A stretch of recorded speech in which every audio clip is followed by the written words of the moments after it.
할렐루야. 2026년 3월 22일 길복교회 주일 예배 이 시간 함께 하나님 앞에 올려드리겠습니다. 지난주에는 우리가 연합으로 예배를 드렸는데요. 또 오늘은 또 우리 길본만의 예배가 되겠습니다. 오늘 다시 한번 드려지는 이 주일 예배를 통해서 우리가 하나님 앞에 다시 한번 우리 자신을 세우고 또 우리의 삶을 인도받는 그러한 거룩하고 복된 시간이 될 수 있으면 좋겠습니다. 이 시간 먼저 주님 가르쳐준 기도로 예배의 부름 가운데로 나오시겠습니다. 우리 함께 같이 기도하시겠습니다. 하늘에 계신 우리 아버지여, 이름이 거룩히 여김을 받으시오며 나라가 임하시오며 뜻이 하늘에서 이루어진 것 같이 땅에서도 이루어지이다. 오늘 우리에게 일용할 양식을 주시옵고 우리가 우리에게 죄 지은 자를 사하여 준 것 같이 우리 죄를 사하여 주시옵고 우리를 시험에 들게 하지 마시옵고 다만 악에서 구하시옵소서. 나라와 권세와 영광이 아버지께 영원히 있사옵나이다. 아멘. 이 시간 우리 함께 하나님 앞에 찬양 올려드리는 시간 갖도록 하겠습니다.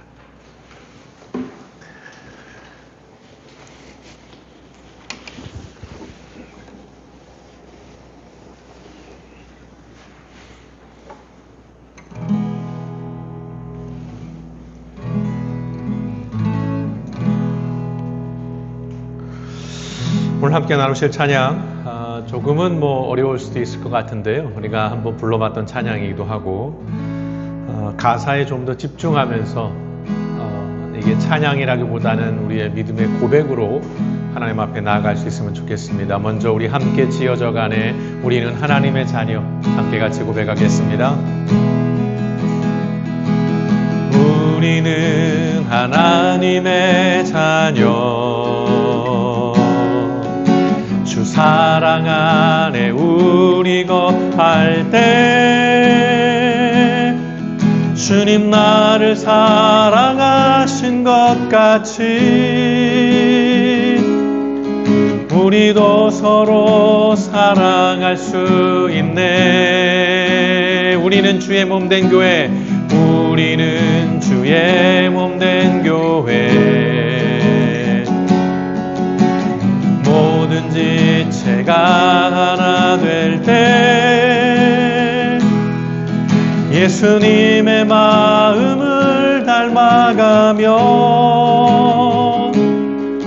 고통과 즐거움 함께 나누네. 다시 한번요. 우리는 하나님의 자녀, 우리는 하나님의 자녀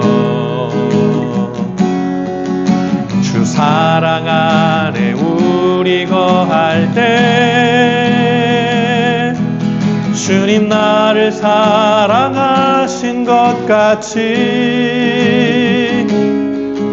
우리도 서로 사랑할 수 있네. 우리는 주의 몸된 교회, 우리는 주의 몸된 교회. 모든 지체가 하나 될 때 예수님의 마음을 닮아가며 고통과 즐거움 함께 나누네. 하나님 안에서 우리 서로 이어져 주가 거하실 성전이 되네. 모퉁이 돌 되신 예수와 하나 되게 하신 성령 안에 함께 지어져 가네. 우리는 하나님의 자녀, 우리는 하나님의 자녀 주 사랑 안에 우리 거할 때 주님 나를 사랑하신 것 같이 우리도 서로 사랑할 수 있네. 우리는 주의 몸된 교회. 모든 지체가 하나 될 때 예수님의 마음을 닮아가며 고통과 즐거움 함께 나누네. 아멘. 하나님 안에서 우리 서로 이어져 주가 거하실 성전이 되네. 모퉁이 돌 되신 예수와 하나 되게 하신 성령 안에 함께 지어져 가네. 하나님 안에서 우리 서로 이어져 주가 거하실 성전이 되네. 모퉁이 돌 되신 예수와 하나 되게 하신 성령 안에 함께 지어져 가네. 나 주님이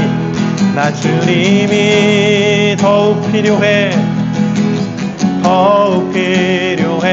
이전보다.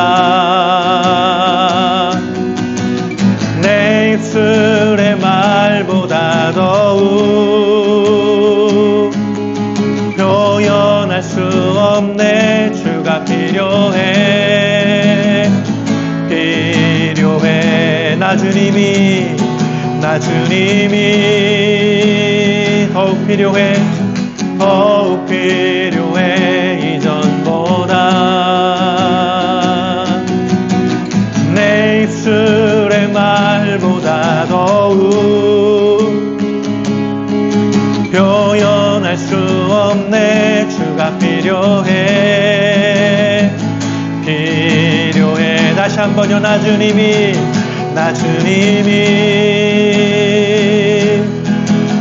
더욱 필요해 이전보다. 내 입술의 말보다 더욱 표현할 수 없네. 주가 필요해.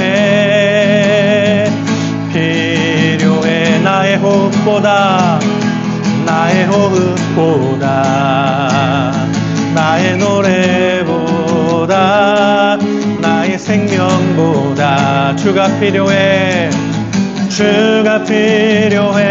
세월이 흘러도 주 곁에 거하리. 결코 돌아가지 않으리. 옛 삶으로 나 주님이 더욱 필요해 이전보다. 내 입술의 말보다 더욱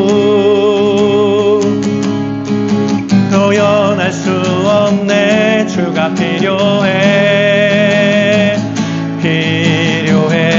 나 주님이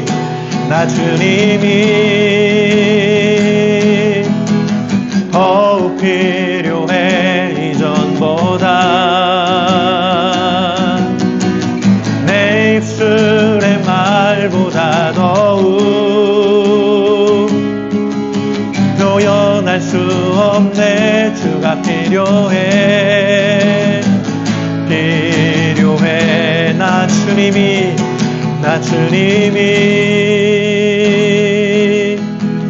더욱 필요해 이전보다. 내 입술의 말보다 더욱 표현할 수 없네. 주가 필요해.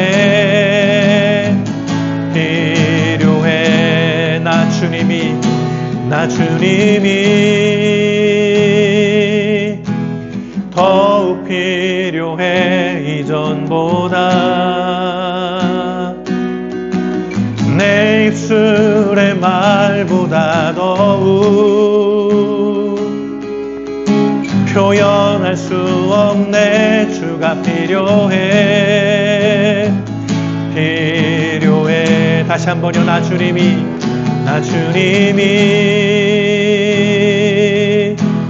더욱 필요해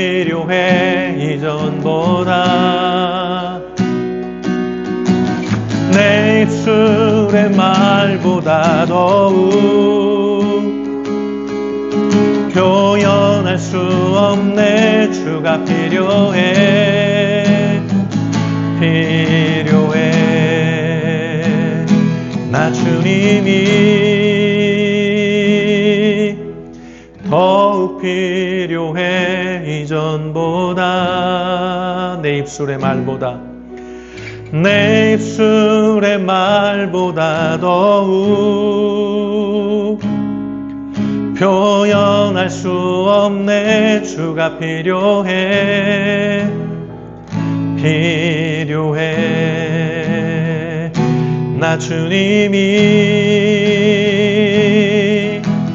더욱 필요해. 이전보다 내 입술의 말보다 더욱 표현할 수 없네. 주가 필요해. 필요해. 아멘. 나 주님이 더욱 필요해. 이전보다 내 입술의 말보다 더욱 표현할 수 없네. 주가 필요해. 주가 필요해. 우리 안에 이런 간절함, 그런 목마름을 가지고 우리가 오늘 하나님 앞에 예배로 나아갈 수 있으면 좋겠습니다.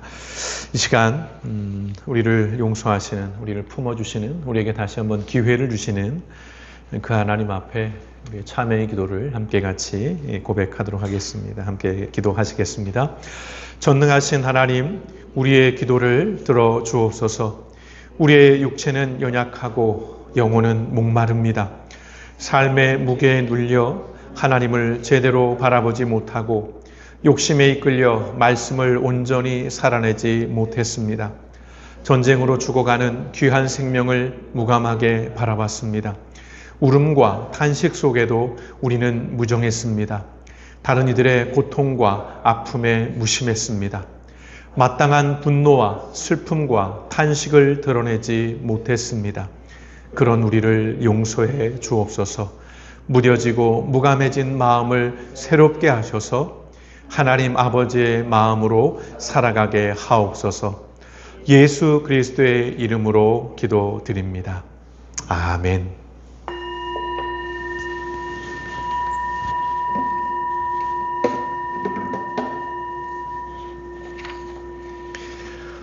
이 시간 하나님 말씀 봉독하는 시간 갖도록 하겠습니다. 오늘 우리에게 주신 말씀은 사도행전 12장의 말씀입니다. 사도행전 12장 1절에서 25절까지의 말씀 우리 한 절씩 교독하시면 좋겠습니다.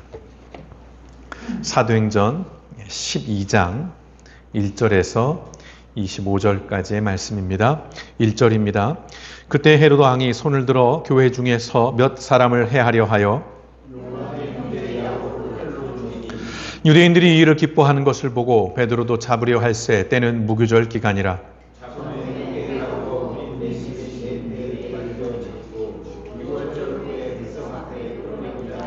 이에 베드로는 옥에 갇혔고 교회는 그를 위하여 간절히 하나님께 기도하더라.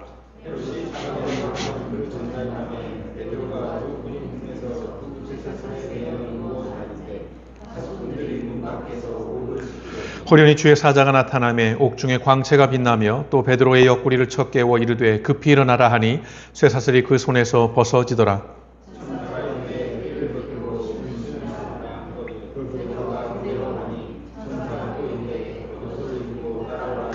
베드로가 나와서 따라갈새 천사가 하는 것이 생시인 줄 알지 못하고 환상을 보는가 하니라.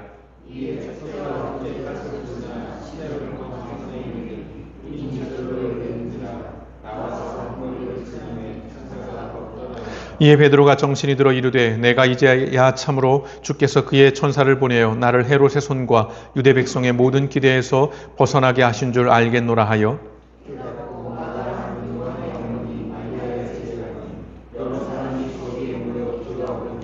베드로가 대문을 두드린데 로데라 하는 여자아이가 영접하러 나왔다가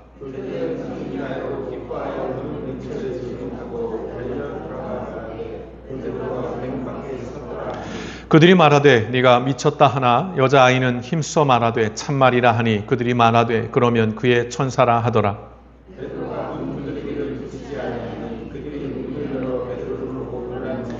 베드로가 그들에게 손짓하여 조용하게 하고 주께서 자기를 이끌어 옥에서 나오게 하던 일을 말하고 또 야고보와 형제들에게 이 말을 전하라 하고 떠나 다른 곳으로 가니라.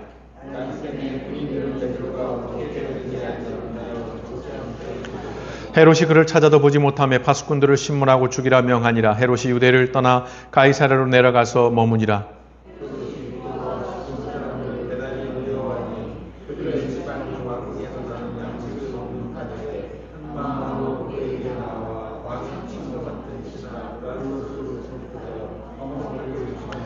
헤롯이 나를 택하여 왕복을 입고 단상에 앉아 백성에게 연설하니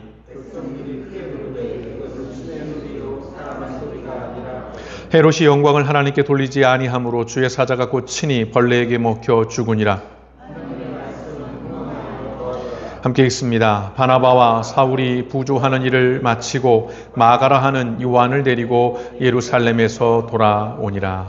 아멘.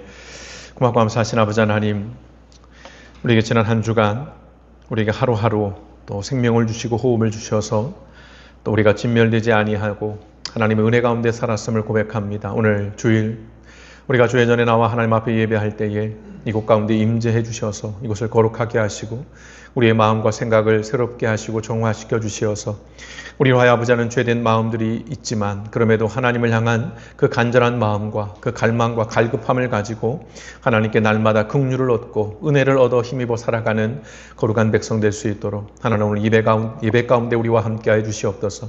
오늘 하나님 앞에 예배하며 귀한 예물을 구별하여 드립니다.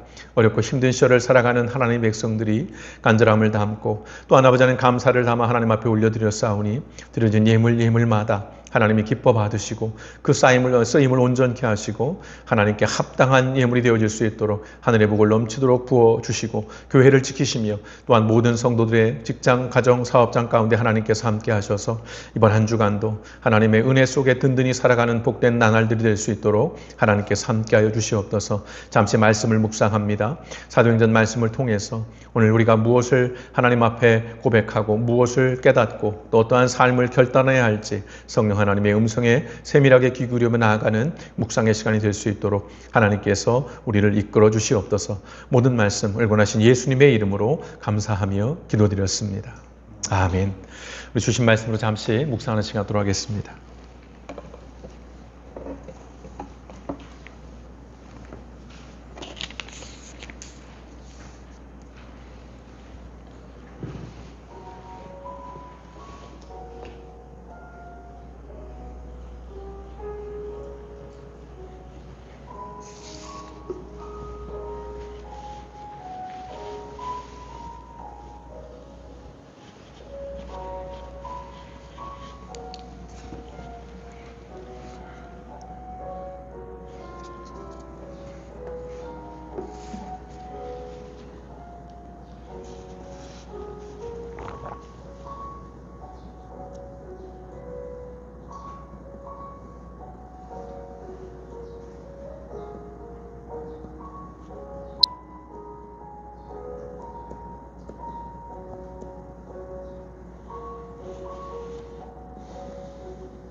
네, 묵상하신 말씀 잠시 나누신 갖도록 하겠습니다. 그 PPT가 영상에서 잘 나오는지 한번 모니터를 좀 해주시면 좋겠고요. 오늘 말씀은 몇 장의 사진으로 좀 시작을 해볼까 합니다. 한번 띄워봐 주시겠을까요?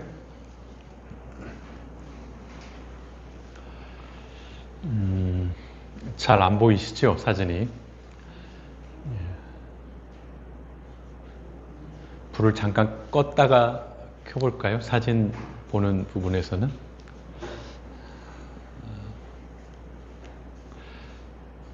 그 뒤에 있는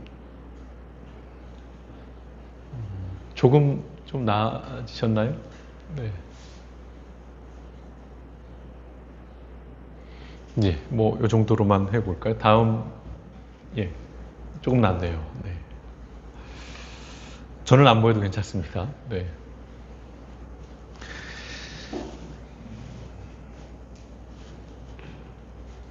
다음 사진 한번 볼까요? 이건 더 무슨 사진인지 잘 모르시겠죠? 아마 뭐 선명하게 나온 사진을 보시면 기억나실 겁니다. 아마 뉴스에서 여러분이 사진을 보셨을 텐데요. 이란의 그 여자 초등학교 폭격으로 희생된 그 학생들의 무덤 그리고 그 장례식 장면입니다. 처음 보여드렸던 사진 다시 처음으로 가보시면 구덩이라고 표현해 드릴까요? 저렇게 일렬로 계속 이렇게 구덩이를 이렇게 파는 겁니다. 그러니까 합동 뭐 장례 같은 것이죠. 그리고 그 다음 사진은 이제 검은 옷을 입고 유가족들과 이 사람들이 모인 거예요. 이 검은색은 다 그들이 검은 옷을 입은 모습들입니다. 처음에 저 사진을 보면서 조금 공포스럽기도 하고 뭔가 좀 슬픈 그리고 뭐 제가 분노한들 뭐 세상이 달라지지는 않겠지만 좀 화가 좀 많이 났습니다. 과거에도 인류 역사 속에서 뭐 이런 참사는 뭐 수없이 일어났습니다. 이른바 학살이 어제 오늘의 이야기들은 아니죠. 그런데 조금 다른 양상이 있다면 과거에는 이런 일이 벌어지면 특히 미국이 이런 일을 행하면 적어도 미국 내의 언론들을 비롯해서 전 세계 언론들이 대대적으로 기사를 내면서 비판을 쏟아냈습니다. 그런데 지금은 미국의 언론들조차도 또는 다른 언론들조차도 거의 침묵하고 있다는 것입니다. 사실은 저 사진이 조명 때문에 잘 안 보여도 뭐라고 하는 것을 알 만큼 보도가 됐어야 되고 또한 그렇게 알려졌어야 하는 사진이긴 합니다. 그런데 말하지 않아요. 침묵합니다. 이미 이스라엘이요, 이른바 팔레스타인 가자 지구에서 벌이고 있는 제노사이드, 다음 페이지에 집단 학살이라고 하죠. 제노사이드라고 하는 저 흰 천에는 이제 시신들이 덮여 있는 것인데요. 그냥 뭐 일부의 사진입니다. 전 세계 언론들이 침묵하고 있습니다. 혹시 여러분 뉴스 속에 가자지구 이야기를 최근에 들어보신 적이 있으신지요? 거기에 지금 전쟁이 끝났거나 그 다툼이 분쟁이 종식된 것이 아니거든요. 잠깐 지난번에도 말씀을 드렸습니다만 이 팔레스타인 가자 지구는 굉장히 좁은 지역이에요. 그곳을 이렇게 담을 쌓아놓은 세계의 가장 거대한 감옥이라고 지금 불리고 있는데 이스라엘은 지금 그들을 그 도관에 몰아놓고 지금도 계속해서 학살하고 있습니다. 그게 언론에 나오지 않아요. 세계 언론들은 침묵합니다. 다시 우리가 살아가는 세상이 제국주의 시대로 또 퇴행하고 있는 거예요. 그러니까 제가 여러 번 말씀드렸습니다만 점점 군비 경쟁이 벌어집니다. 이게 이제 무장을 해야 되는 거예요. 이란이 주변에 있는 아랍 국가들을 공격하니까 그들이 이제 무기를 사기 시작한 겁니다. 특별히 한국 무기가 그렇게 인기가 좋다고 하는데요. 그래서 사람들은 거기에 열광합니다. 방산 주식을 사면 돈을 벌겠구나. 이런 얘기들을 하는 것이죠. 그런데요, 제노사이드라고 하는 이 말, 집단 학살이라고 하는 이 말을 만들어내고 그걸 세계로 공식화하고 1948년에 유엔 총회에서 이 제노사이드 협약을 이끌어낸 사람이 있는데요. 이 사람은 윤리학자입니다. 그리고 법률가예요. 그리고 폴란드 출신의 유대인입니다. 그는 누구냐면 사진에서 보시면 라파엘 렘킨이라는 사람입니다. 라파엘 렘킨. 이분이요, 제2차 세계대전 당시에 이분의 가족 49명이 히틀러, 나치에 의해서 학살당했어요. 그리고 홀로 살아남은 사람입니다. 자기의 개인적인 그 비극, 그리고 자기의 민족, 유대인이 갖는 그 참상을 그냥 두고 볼 수 없어서 이 사람이 이제 제노사이드라고 하는 그 용어들을 만들어내면서 이제 더 이상 인류에 이런 범죄가 일어나서는 안 된다라고 하는 협약을 유엔 차원에서 만들어낸 사람이에요. 그런데요, 이분이 세상을 떠난 지 66년이 됐습니다. 그런데 지금 자신이 만든 이 제노사이드라고 하는 이 용어가 지금 자기 조국을 향해서, 자기 민족을 향해서 쓰이고 있다는 사실을 알게 된다면 이분 라파엘 렘킨은 어떤 마음이 들까요? 당시의 독일 제국은 이제 이스라엘로 바뀌었고요. 그때 히틀러가 지금의 이스라엘 총리 네타냐후입니다. 나쁜 사람입니다. 네, 뭐 이렇게 말씀드리는 것이 너무 제가 단정적인데 나쁜 사람입니다. 단언컨대 나쁜 사람입니다. 물론 이 사람도 사연은 있습니다. 자기의 형인가 동생이 아랍 전쟁에서, 중동 전쟁에서 전사했어요. 네, 그런 상처가 있는 것이죠. 그리고 그때의 나치가 지금의 이스라엘의 극우 시온주의자들은 뭐냐면 이제 제국주의 시대가 끝나고 2차 대전이 끝난 이후에 이제 각 식민지들이 해방을 하던 그때에 전 세계에 흩어져 있던 그 디아스포라 유대인들이 이제 시온으로 돌아가자는 거예요. 이스라엘 시온으로 가서 다시 그들의 나라를 세우자라는 주장을 해서 전 세계에 있는 흩어져 있던 사람들이, 유대인들이 이 팔레스타인으로 넘어와서 그 땅에 2000년 동안 살고 있던 이 팔레스타인 사람들을 몰아내고 이스라엘을 건국한 것이지요. 역사는 굉장히 복잡합니다, 사실은. 뭐 어느 한쪽만 편을 들 수도 없고 어느 누구만 일방적으로 피해자다, 가해자다라고 말할 수는 없는 것인데, 그러나 오늘의 역사를 보면 참 아이러니라 하지 않을 수가 없는 것이죠. 자기의 민족들이 불과 66년 전 그런 참혹한 참상을 겪었던 그런 사람들이 이제는 다른 민족을 향해서, 또 다른 나라를 향해서 거의 인종을 청소해버리는, 말살해버리는 그러한 수준으로, 그러한 마음으로 지금 전쟁을 벌이고 있는 것이죠. 저는 감히 말씀드립니다. 아까 여러분에게 보여드렸던 저 사진들은 미국을 비롯한 세계 역사에서 매우 상징적인 사진이 될 거예요. 꼭 기억하실 필요가 있습니다. 저 사진은 미국의 퇴보와 몰락의 역사의 증거가 될 것이에요. 저는 이것이 저의 개인적인 저주가 결코 아닙니다. 역사를 통해서 이미 증명된 사실이고 무엇보다 성경이 곳곳에서 우리에게 보여주고 들려주는 선명한 메시지라는 것입니다. 오늘 사도행전 12장의 많은 부분은 베드로의 이야기예요.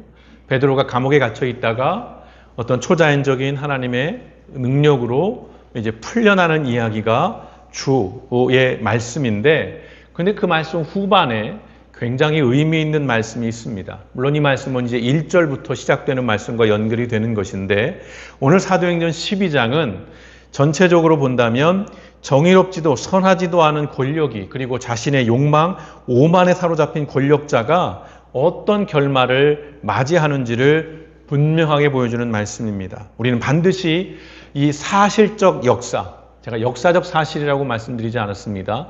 이 사실적인 역사를 우리는 기억할 필요가 있습니다. 오늘 사도행전 12장은 슬픈 이야기로 시작을 합니다. 1절과 2절을 보시면 이 무렵에 헤롯 왕이 손을 뻗쳐서 교회에 속한 몇몇 사람을 해하였다.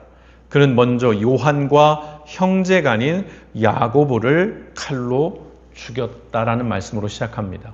오늘 등장하는 이 헤롯 왕은 성경에 같은 이름의 왕이 좀 더러 등장하는데 예수님께서 탄생하셨을 때에 그 소식을 듣고 2살 밑에 아기들은 다 죽여라. 그때도 학살이 일어났죠.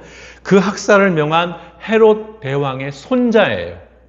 헤롯 아그리파 1세라고 공식 명칭은 그렇게 부릅니다. 이제 이 자가 교회를 핍박하기 시작했어요. 그래서 예수님의 12제자 중 한 사람인 야고보가 죽임을 당합니다. 순교를 하게 돼요. 근데 헤롯이 야고보를 죽이고 교회를 핍박하고 했던 이유는 자신의 어떤 종교적인 신념이나 또는 어떤 정의나 또는 어떤 법률에 따른 것이 아니라는 거죠. 철저하게 계산된 정치적인 이익, 욕망 때문에 그랬던 것입니다. 그것에 성경은 우리에게 이렇게 들려줍니다. 3절 상반절에 보시면 헤롯은 유대 사람들이 이 일을 기뻐하는 것을 보고 라고 기록되어 있어요. 유대인들, 유대교인들이 볼 때는 예수를 믿는 자들, 이른바 그리스도인들, 기독교인이라고 말할 지금은 이제 그때는 그런 개념이 없었습니다. 지금으로 보자면 기독교에 대해서 못마땅했어요. 불쾌하게 여겼습니다. 불경한 신성 모독을 하는 자들이라고 여겼어요. 그래서 그들에 대한 증오, 분노가 극심했어요. 근데 헤롯이 이 그리스도인 지도자들을 핍박하고 심지어 죽이기까지 하니까 열광하는 겁니다. 따지고 보면 같은 민족이에요. 동포예요. 근데 종교가 다르다는 이유, 신념이 다르다는 이유로 그들을 죽이는 일에 열광하는 거예요. 그러니까 헤롯이 그 그리스도인들을 핍박하는 것을 좋아하는 유대인들을 보면서 그들이 지지하는 것을 보면서 야 이거다. 환심을 사려는 이유로 대대적으로 박해를 가하기 시작한 것이죠. 초대교회 지도자들을 죽이자 지지율이 올라간 헤롯은 이제 베드로를 체포합니다. 재미가 들린 거예요. 베드로라 함은 당시 초대교회에 어찌 보면 가장 중요한 지도자라고 할 수 있는 것이죠. 상징적인 인물입니다. 그런 베드로를 체포해서 투옥해요. 하지만 하나님의 개입으로 베드로는 탈옥을 하게 되죠. 자, 헤롯은요, 자신의 정치적인 이득을 위해서 타인의 생명을 제물로 삼은 것입니다. 이게 중요한 포인트예요. 여기에는 정의도 없습니다. 선함도 없고요. 법은 아무것도 없어요. 양심도 없습니다. 내 정치적인 입지를 위해서라면 다른 사람의 생명을 제물로 삼는 일을 개의치 않는 거예요. 여기에는 어떠한 대의 명분도 없는 것이죠. 집요한 권력의 욕망이 전부예요. 이후에 20절에서 23절에서는 그런 헤롯의 최후에 대한 이야기가 등장을 합니다. 자, 20절부터 보실까요? 그런데 두로와 시돈 사람들은 헤롯에게 몹시 노여움을 사고 있었다. 그래서 그들은 뜻을 모아서 왕을 찾아갔다. 그들은 왕의 침실 시종 블라스도를 설득하여 그를 통해서 헤롯에게 화평을 청하였다. 그들의 지방이 왕의 영토에서 식량을 공급받고 있었으므로 이렇게 할 수밖에 없었다라고 그렇게 말씀하고 있어요. 오늘 20절은 대단히 정치적인 이야기입니다. 이제 그들의 역사와 이 성경의 역사를, 그 행간을 제가 풀어드리면 이렇습니다. 두로와 시돈이라고 하는 이 지역은 오늘날 레바논 지역입니다. 이스라엘 북부에 있는 그런 지역인데요. 지중해 연안입니다. 그래서 아주 무역업이 성행했던, 그래서 상업이 발달했던 그런 도시입니다. 로마 제국 안에서 몇 안 되는 자치권을 누리는 자유도시였어요. 무역을 하고 상업이 발달했으니까요. 아주 부유한, 경제적으로는 강국이었어요. 조그만 지역을 그들이 차지하고 있지만 돈이 많았어요. 강국이었어요. 그런데 치명적인 약점이 있습니다. 지중해 연안에 길쭉하게 조그맣게 자리하고 있다 보니까 그 해안가에 위치한 그 탓에 농경지가 부족한 거예요. 그래서 생존에 필수적인 식량의 대부분을 이 헤롯이 다스리는 그 유대 땅, 그 이스라엘 평야, 그 지역에서 나오는 그 식량, 거기에 의존할 수밖에 없었던 거예요. 수입해야 되는 것이에요. 그런데 어떠한 이유인지는 모르지만 헤롯이 이 두로와 시돈에 대해서 분노했다는 거예요. 뭔가 기분이 나빴겠죠. 이유는 모르겠어요. 뭐 조공을 덜 바쳤든지 아니면 뭐 좀 까불었든지 뭔지는 모르겠습니다. 근데 여튼 대단히 분노를 하게 돼요. 그러자 두로와 시돈이 사절단을 보냅니다. 오늘 보면 이제 급파를 하는 거죠. 뭐 고위직을 보내는 거예요. 그래서 헤롯의 비서실장격인 블라소드를 만납니다. 블라스도를. 역사의 행간을 보면 이런 얘기들이 있습니다. 뇌물을 주고요. 노비를 하기 시작해요. 식량을 무기로 이 두로와 시돈을 굴복시켰고 압제했던 헤롯이 이제 이 로비에 넘어가는 것이죠. 그래서 기분이 좋아져서 가이사랴 원형극장에서 성대한 축제를 벌이면서 거기서 연설을 하는 것입니다. 이제 두로와 시돈 사람들이 와서 머리를 조아리니까 기분이 좋아진 거예요. 미국의 어떤 대통령이 떠오르지 않으시나요? 성경은 이 헤롯이요 왕복을 입었다라고 기록을 합니다. 조금 더 구체적으로 말씀드릴게요. 유대의 역사가 요세푸스, 굉장히 유명한 역사가입니다. 성경의 역사뿐만 아니라 세속의 역사를 대단히 세세하게 다룬 역사가입니다. 요세푸스. 이 양반이 AD 44년에 헤롯이 원형극장에서 순은으로 짠 화려한 왕복을 입고 단상에 올랐다고 기록해요. 그러면서 이런 이야기를 합니다. 햇볕을 받은 옷이 눈부시게 빛나자 군중들이 이렇게 소리를 쳤다고 하지요. 성경은 이렇게 기록합니다. 22절 그때의 군중이 신의 소리다. 사람의 소리가 아니다 하고 외쳤다라고 말씀해요. 그림이 그려지시죠. 원형극장에 수많은 군중들이 있고 햇빛을 받아서 옷이 반짝반짝하는 그러니까 어찌 보면 그들이 뭐 그렇게 칭송할 만도 할 것 같기는 해요. 그러나 본질은 그런 것이죠. 목숨줄을 쥐고 있는 그 권력자 앞에서 아부하고 아첨하는 거예요. 실제 그들의 속마음은 경멸과 조롱인 것이죠. 돈 좀 있다고, 힘 좀 있다고, 무기 좀 있다고, 땅덩어리 좀 크다고 그렇게 떵떵거리는 사람 앞에서 머리를 조아리고 그 머리를 조아리는 모습을 보면서 자기가 흡족해하고 뭔가 된 것처럼 여기는 이 헤롯. 이게 권력자고 이게 권력의 속성인 것이죠. 바로 이런 권력에 취한 헤롯은 그 환호에 더욱 오만하고 거만해집니다. 권력의 속성은 그런 것이에요. 이제 상황을 오판합니다. 그리고 현실에 무지하게 돼요. 그 결과가 무엇입니까? 23절이에요. 같이 읽어보겠습니다. 시작. 그러자 즉시로 주님의 천사가 헤롯을 내리쳤다. 헤롯이 하나님께 영광을 돌리지 않았기 때문이다. 그는 벌레에게 먹혀서 죽고 말았다. 라고 기록이 되어 있어요. 대단한 위세를 자랑하면서 신의 자리를 욕망하던 이 권력자가 벌레예요. 벌레. 그냥 내 발에 밟혀 죽었는지 알 수도 없는, 느껴지지도 않을 그 벌레에게 죽임을 당합니다. 이건 상징적인 표현이에요. 역사가 요세푸스가 이 역사에 대해서 이렇게 기록을 합니다. 헤롯이 극심한 복통으로 쓰러졌다는 거예요.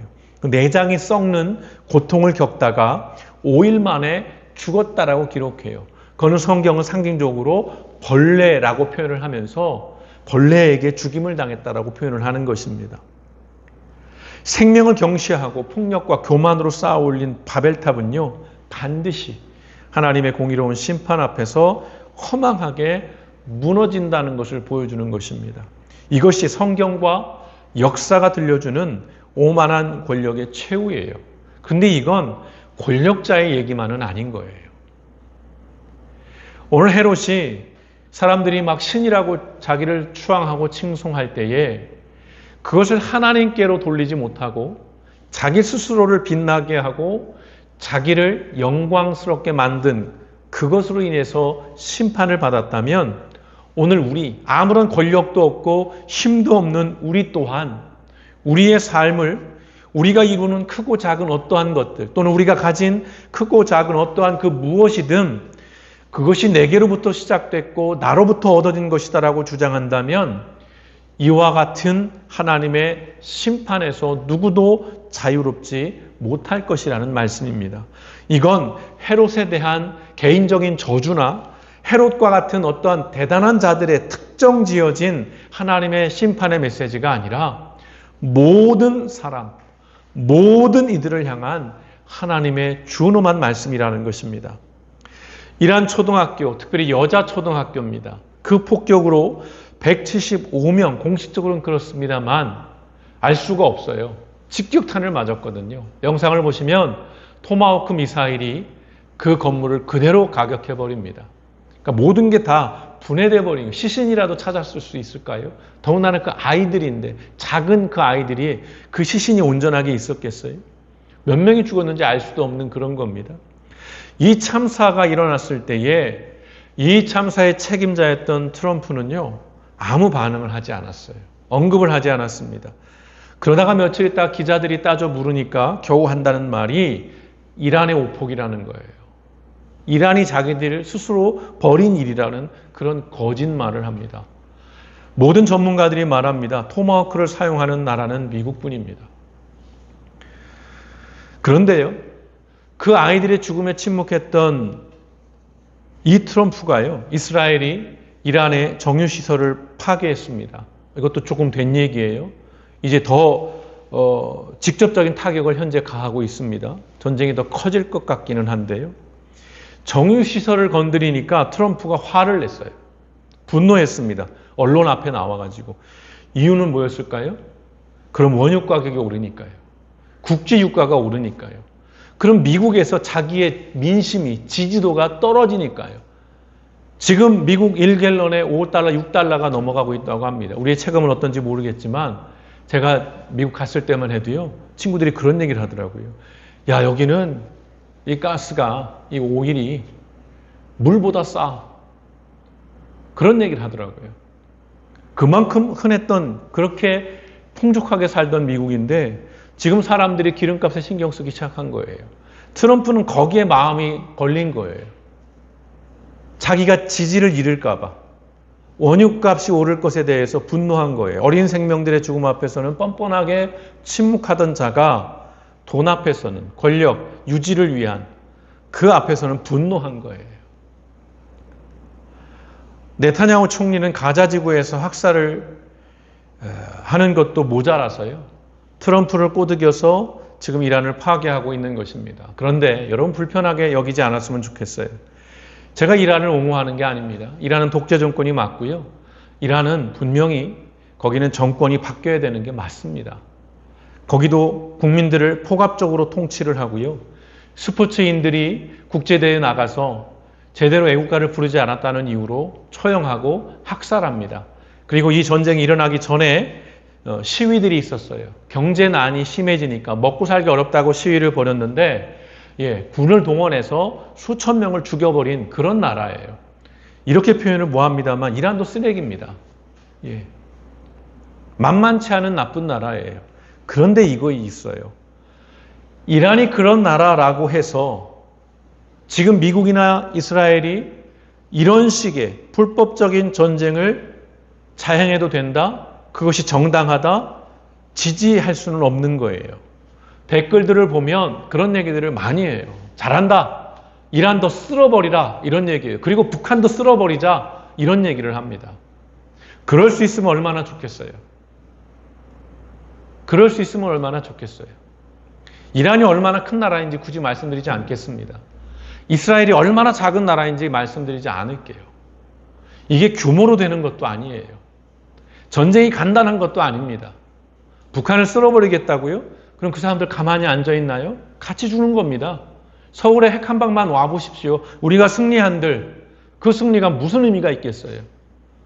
기분 나쁘고 나쁜 정권 맞지만 그렇다고 해서 전쟁이 정당화될 수는 없는 거예요. 더군다나 이런 국제관계에서 이런 식으로 자국민들이 스스로 정권을 바꾸는다면 모르겠지만 외세가 들어와서 이런 식으로 다 때려부시면서 민간인들을 수없이 죽여가면서 전쟁을 벌이는 것을 지지하고 응원할 수는 없다는 것입니다. 오늘 사도행전 12장에서 헤롯이 비참한 최후를 맞은 이유는 명확해요. 하나님의 자리에 앉아서 하나님의 것을 자기의 것으로 삼았기 때문이에요.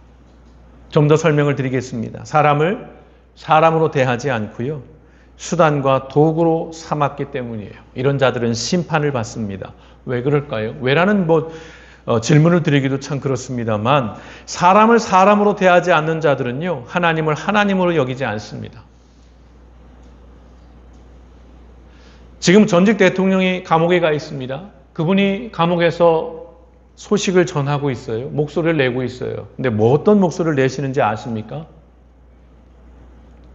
신앙 얘기를 해요. 믿음의 얘기를 해요. 막 성경을 인용하고요.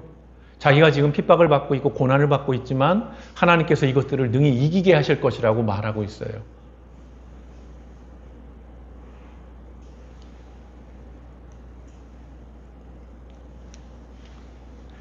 사람을 사람으로 대하지 않는 자들은 하나님도 이렇게 모욕해요. 저는 그 뉴스를 보면서 굉장히 모욕감을 느꼈어요. 그리스도인으로서, 목사로서.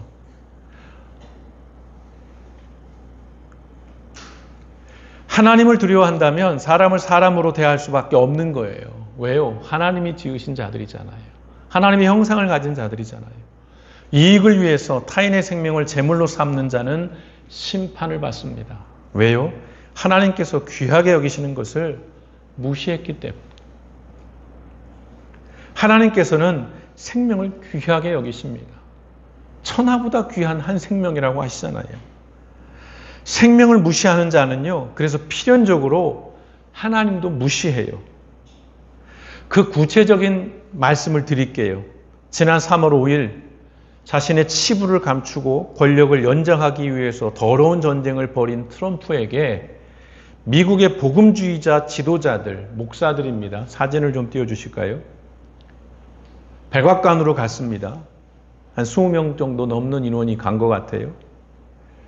사진이 잘 안 보이시겠지만 저렇게 트럼프를 둘러싸고 해서 축복 기도를 했습니다. 미국의 목사들입니다. 내노라 하는 목사들입니다. 그들이 이렇게 기도합니다. 하나님께서 대통령에게 지혜와 분별력을 주시고 미국을 보호해달라 기도합니다. 미군을 지켜주시고 미국을 통해 정의가 이루어지기를 기도하고 전쟁에서 승리하게 해달라고 저들이 기도했다고 합니다. 언론에 알려진 바로는요. 물론 이런 모습은 어제 오늘의 이야기는 아닙니다. 그러나 저들이 저런 기도 해야 되지요. 그러나 아쉬운 게 있어요. 저런 기도만 했다는 거예요. 목사들이 가서 저런 기도만 했다는 것입니다. 저런 기도를 하기 전 2월 28일 그 있었던 175명의 초등학생이 폭격으로 사망하는 그 사건에 대해서 적어도 저들이 목사라면, 그리스도인이라면, 정말 하나님을 저들이 무서워하는 자들이라면 그들을 위해서도 기도했어야 하는 거예요. 그리고 적어도 트럼프에게 고언을 했어야 되는 겁니다. 그런데 그날 모인 목사들은 그 어느 누구도 이 안타까운 희생에 대해 말하지 않았다고 합니다. 은퇴한 목사이자 시민 기자로 활동하는 어느 목사님, 그분의 제가 실명이나 언론사를 거론하지는 않겠습니다. 신문 기사를 보면서 굉장히 무거운 마음이 들었습니다. 그분이 쓴 그 기사의 마지막 문단을 그대로 제가 소개해 드리겠습니다. 읽어 드리겠습니다. 나는 트럼프가 믿는 하나님을 믿지 않는다. 전쟁의 승리를 위해 불려 나오는 하나님. 폭격기의 그림자 아래에서 축복을 내리는 하나님. 어린이의 죽음 위에서 국가의 승리를 선언하는 하나님. 그런 하나님이라면 나는 믿을 수 없다. 내가 믿는 하나님이 있다면 그는 폭격기의 편이 아니라 아이들의 편에 서 있을 것이다. 무너진 교실의 먼지 속에서 마지막 숨을 쉬었던 아이들의 편에 서 있을 것이다. 지나치게 감상적이라고 그렇게 비판하는 분도 있을 것 같아요. 또는 이 내용이 불편하게 여기는 분도 있을 겁니다. 특히 목사님들 중에는 또 신학적으로 여기에 대해서 반박하려고 하는 그런 분들도 있을 것 같아요. 그런데 그냥 저 문장, 저 말 그대로를 우리는 좀 받아들일 수 있으면 좋겠어요. 그리고 그 기사의 마지막 한 줄을 이렇게 더합니다. 그리고 인간에게 이렇게 말하고 있을 것이다. 내 이름으로 전쟁을 정당화하지 말라. 미사일 한 발로요.